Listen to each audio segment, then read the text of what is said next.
মাধ্যমের মধ্যে দিয়ে শুরু হবে আমাদের আজকের অনুষ্ঠান। প্লিজ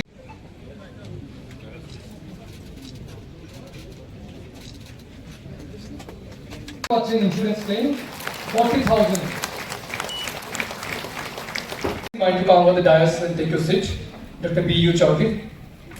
তার হচ্ছে ইন্স্যুরেন্স ক্লেম করছেন, তার একটি শুকর মারা গিয়েছিল, তার জন্য দুষ্টি হওয়াই তিনি পাচ্ছেন AICR 50 উত্তর ত্রিপুরা।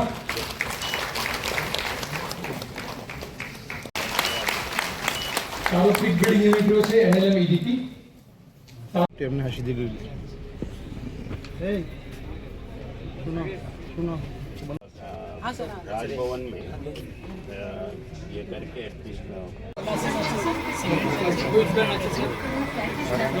सर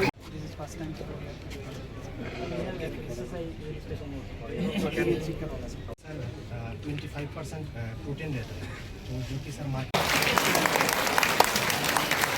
মালি এবং হ্যাম্পশায়ার এই দুটো ক্রস করে পিগলেটে দেওয়া হয়েছে।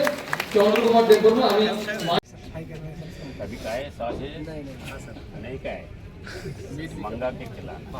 আপনারা সবাই জানেন প্রাণী সম্পদ বিকাশ দপ্তর এই রাজ্যের প্রতিটা মানুষের স্বার্থে, বিশেষ করে কৃষকের স্বার্থে অনেকগুলি গুরুত্বপূর্ণ সিদ্ধান্ত নিয়ে কাজ করছে।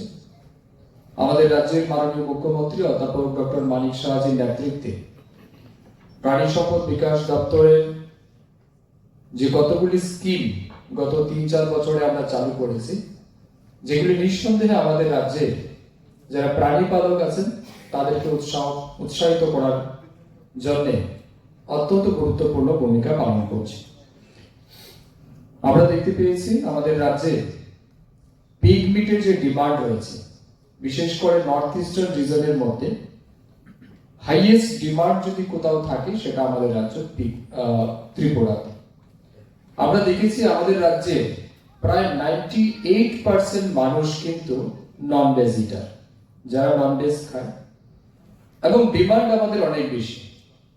এবং বিশেষ করে ট্রাইবাল কমিউনিটিজের মধ্যে পিগ মিটের ডিমান্ড এত বেশি, একটা সময় যদি ওটা ট্রাইবালদের মধ্যে ছিল, কিন্তু আজকের দিনে ট্রাইবাল নন ট্রাইবাল সমস্ত কমিউনিটির মানুষের মধ্যে একটা লুক্রেটিভ সেক্টর যেমন তৈরি হয়েছে, ঠিক তেমনি ডিমান্ডেবল আইটেম। এবং আমরা দেখছি বিভিন্ন অনুষ্ঠানেও এই পিগ মিটটা অনেক বেশি গুরুত্ব পাচ্ছে, যার কারণে দিনে দিনে কিন্তু তার যে চাহিদা সেটা বৃদ্ধি পাচ্ছে। এবং আমি আনন্দের সহিত আপনাদেরকে জানাই, যেমন আমাদের রাজ্যে মাংস, ডিম এবং দুধ, এই তিনটা বিশেষ প্রোডাক্ট যেটার উপর এআরডিএ ডিপার্টমেন্ট কাজ করে, তার মধ্যে দুধ এবং ডিমে এখন আমরা পেছনে রয়েছি, আমাদের সেলফ sufficient নেই প্রোডাকশনের ক্ষেত্রে।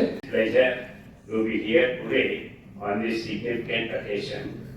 We have gathered with a singular focus to empower our progressive pig farmers through innovative, scientific and technology-driven pig farming. I am constantly thinking about the ways to boost livelihood in the state of Tripura. The state prospers only when every family financially secure. To this end, we initiated the promotion of duck farming across all districts through Lok Bhavan. We distributed ducklings and equipment, including multiple units in some districts, free of cost. Hatching units. These initiatives are yielding excellent results and helping to increase family income. Today it is a moment for transform a traditional practice into a modern, thriving and sustainable economic enterprise for the people of Tripura.